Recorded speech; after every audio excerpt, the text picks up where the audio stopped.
今日同大家煮一個有大排檔風味嘅蒜香骨。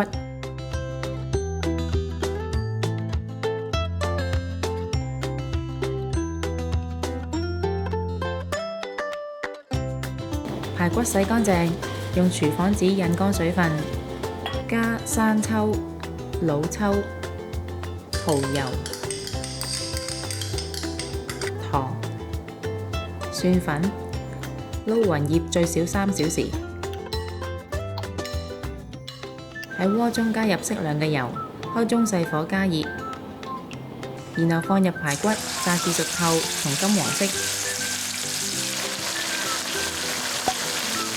盛起備用。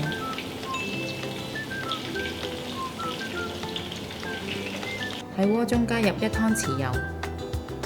加入蒜蓉，細火煮至金黃色，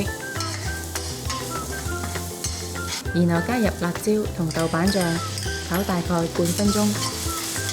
最後加入先前炸好嘅排骨，拌炒1分鐘，咁就完成啦。鍾意我哋條影片嘅朋友可以 Like、Subscribe、Share， 同埋記得撳着個鐘仔，可以第一時間收到我哋嘅最新資訊同埋影片。